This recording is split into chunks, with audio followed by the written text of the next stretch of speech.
Hi everyone, welcome to Echo Art with Carmella-T. If you are new to the program, we use all recycled materials, fabrics, textiles, supplies, anything we can think of to give the earth a little hug. And if you're coming back, thank you so much for coming back. I appreciate it. It is free to jump on board and subscribe. Now, I did a piece. We're going to do a layout and design of a Boro inspired piece, the beginning of it.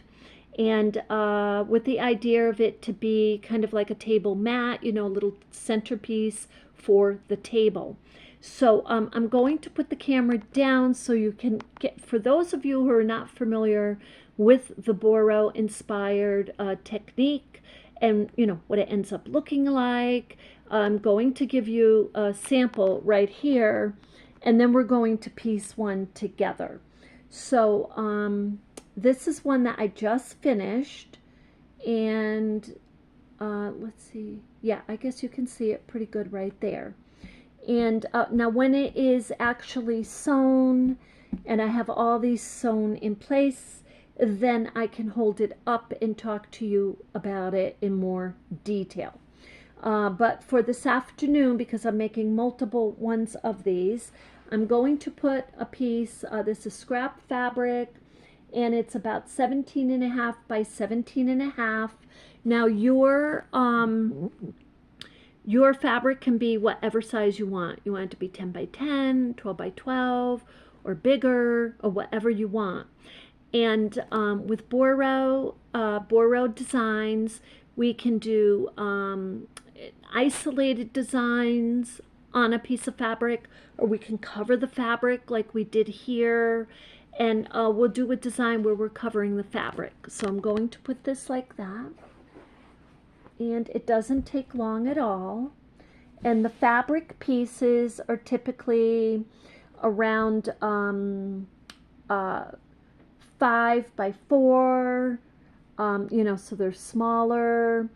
So I'll show, I know some of you want to know the measures. So it's 5, yeah, by 4. And some of them are different shapes, and so part of it might be 7, and then the other part like 6, and or about 5. That's 5.5 by about 3.5. So they can be all sizes, and they can be whatever size you want. So typically, and I'm using all cotton, scrap cottons. Some of these are actually vintage. So I typically start in the upper corner. I have to move that back. I hope I can. There we go. Okay, so I start in the upper corner, and you don't have to. Now with Kawandi, we do start in a corner, and we go straight around, and we keep going around till we get to the center. With our Boro, we are starting up in our corner, and then from there we're building. Like we can go down, we can go to the side, you know, whatever we're choosing to do. Now the key is, as you're building your Boro, you want to make sure whatever your next piece is, it's going to be about 1/8 of an inch, either overlapping the piece you just put down, or underlapping, which would mean going underneath the piece that you just put down. So it could be like that. So this piece, I'm just going to put it over, and I'm going to put these down so I can work. And then I'm picking another piece. And am I worried about patterns and designs? No, I am not. I'm not, but you know, and I say that, and then the better part of me gets like, oh man, I want it to be this color or this and that. So now for sizing, I might cut some of these, because some of these are quite large, but I kind of was going for the larger,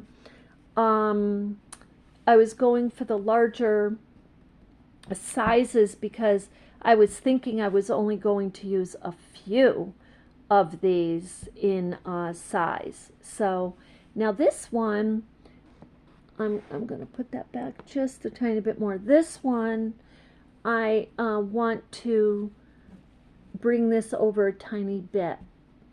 So it's still a nice 1/8 of an inch over the blue piece, the piece before it. And then, but this comes under this piece just a little bit more, and that's good, because if it's not really under it or over it, when you sew, it will kind of split. So you kind of want to keep an eye on that. And now we're going to be moving over here. Now, do I need to go directly over here? No, but that is typically what you'll see with the Boro. Now, with Boro, the key, the thing to remember, the key is Boro was born out of necessity hundreds of years ago by very, very poor laborers, fishermen, farmers. And they were mending, they were darning, they were reinforcing fabrics, they were trying to keep warm with their coats and their blankets and whatnot. So when you're building, a thing to guide you might be the next space immediately next to the fabric you just laid down. That might give you a little bit more of a guide on where to lay your next piece. The thing is to be 1/8 of an inch over or under that piece. Now here I've got a little bit piece here. You can see it right there. And then I come up here. So, you know, you're like, oh man, that looks really difficult. But it's truly not, because what we're going to do is we're simply going to get a piece, and we're focusing on 1/8 of an inch over here, 1/8 of an inch here, and all the way down, and this piece. So this right here is the center of my attention right now. So I'm going to bring that up like that. Now some people get a little confused with their spacing, and they'll try to put the piece way up there. But no, you just need to go 1/8 of an inch margin around whatever that space is you're covering. So that's a nice kind of a little guide. So this is our next spacing that we're looking at. Now I can go under both of these if I want to. And again, you know, you just kind of think that if you're mending something, you know, or if you're working with your scrap fabrics and whatever it is you're trying to do, you can either go over or under. So now this little space here is a little obscure. You can see it's obscure. You got this coming up and this and this. So it's a little odd. So what I'd like to do is just kind of I'm going to actually put this over there, and I'm going to bring it under this piece. So that's how I'm doing that. And I feel like, I don't know, I'm going along here, and I kind of want to cut this, and I want to place, I just want to place this here. I don't know why, I just want that there. And this is lovely over here. I might put that there. So, and this is just right here, and I'm going to put it underneath, nice 1/8 of an inch, and pull it over there a little bit. And yes, I started on this side, but there are no rules. You can go back and forth, you can go up and down, and like I said, the key is you're doing covering this with about 1/8 of an inch. So focusing on your spacing. So I just love this. And I feel like I'm just moving right along. That, look how big this piece is. So this is huge. This is a little bit bigger than I anticipated, but it's in my stack. But yes, I am going to cut it just a bit. And I am going to actually, that might not, yeah, I'm going to put it like, I'm going to use that one and put that like that. And let's see, I got some scrap pieces here from long ago. These are from really old projects. Now, do my pieces have to be absolutely straight? No, they do not. They can be all different shapes and sizes, as a matter of fact. This one, look how tiny and durable that is. I'm going to put that right there. And yeah, this is just when the energy is like this, it's just flowing. It's just a lovely, and you just, just enjoy it. It's like, oops, like this.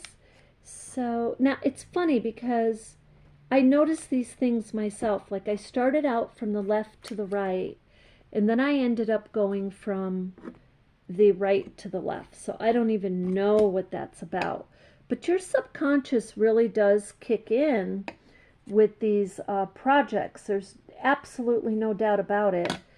It kicks in, and if we try to analyze it and figure it out, then we just take the fun away from it. So I just kind of go with how I think I want it to be.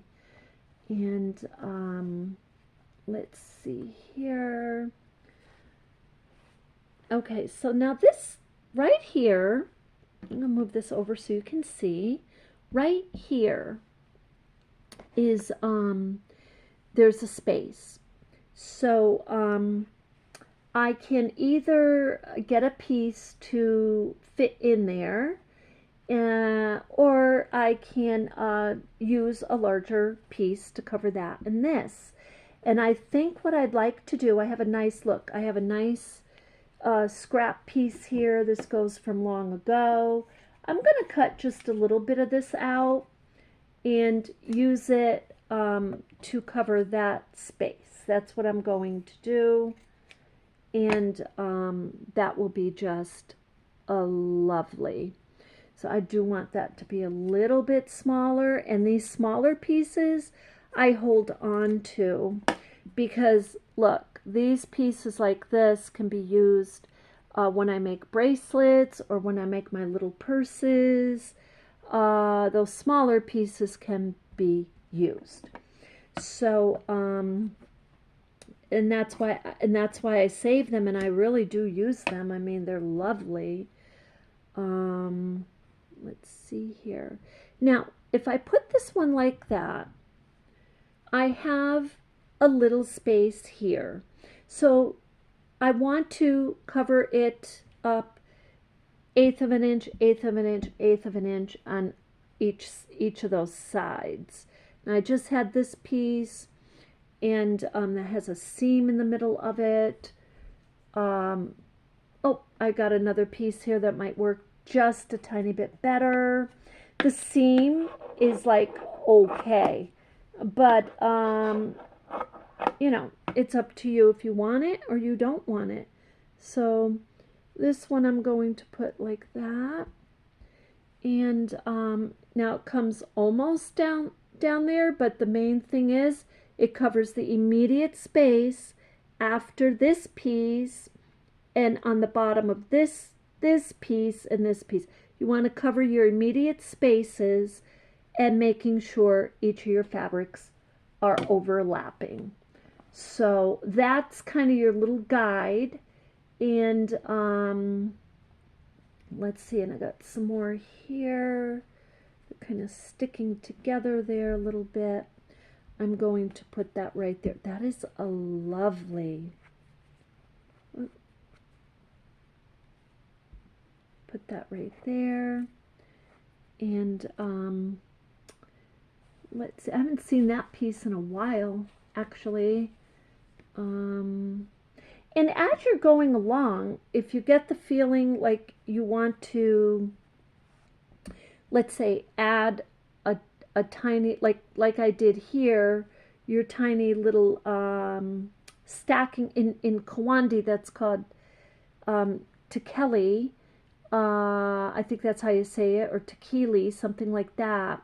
However, that's part of their construct. Like that's very meaningful to them in that, but just kind of these little pieces remind me of that method used in Kawandi. So this one I'm going to put this one this way, because right here, I don't know if you can see, there's a little space right there, and that's, I'm focusing on that space. So this is coming 1/8 of an inch up and over on each side. I kind of want this underneath everything. So that's what I'm going to do. That's a lovely, right like that. And let's see, I got some pieces under here. I'm going to move this over. Now we are on our bottom row. This is the bottom row. And so we're going to focus on that. And this is a lovely piece.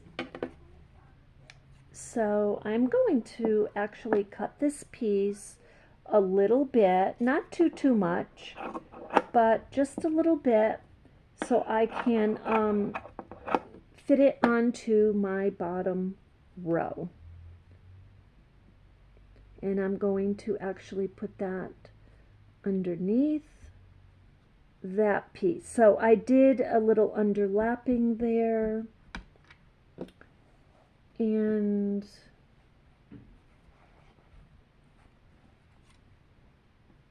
we have more of our cats here. So I had another piece at the end here with the cats. So I'm going to bring that over here. And I'm going to turn the cats, excuse me, sideways. And there we go.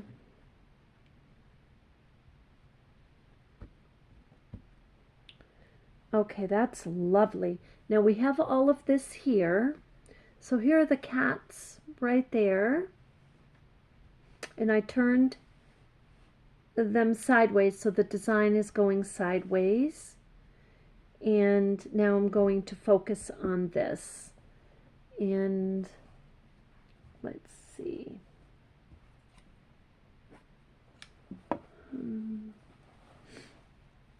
A lot of fabrics here. This piece I have not used, so this is a good piece. Again, it's a little bigger for this, so I'm going to cut it down a tiny bit. And I'm going to put this underneath here. And so I am underlapping again, putting it underneath.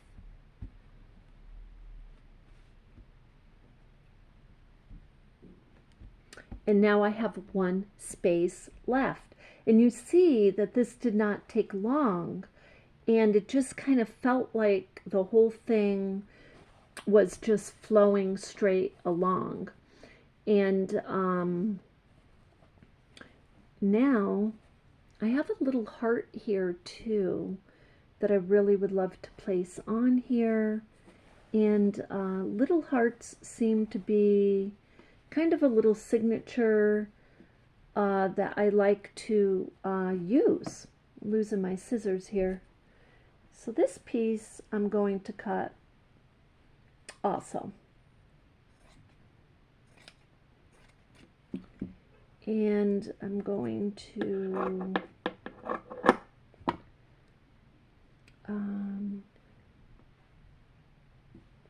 this piece I'm going to underlap it again. And the reason is I'm underlapping it on the sides, on this side, and over here I'm overlapping. And then this one I'd like to kind of put that underlap. So you can see you can overlap and underlap it with the same piece. So you can design in that way. So this heart, I think I'd like to kind of place it right up here. Let's see if you can see that. And I'm going to place that right up here. So that is just lovely. So you see now we have a second piece ready to sew, and it is, maybe I'll put that over there actually, but this did not take long at all. This I designed with you in real time, and I'm looking at it as about 15 minutes altogether by the time I was done doing intro. So with that, I hope you enjoyed this, and I will be sewing these and sharing some of the sewing with you. I'm going to probably get started on sewing them, but I'll show you once I get into it, because then you can see the horizontal and the vertical. I do not make them make crosses or make them make L's or make them make T's. I just let the horizontal and the vertical running stitches go where they may. So with that, I will see you in the next one. And thank you so much for being with me today.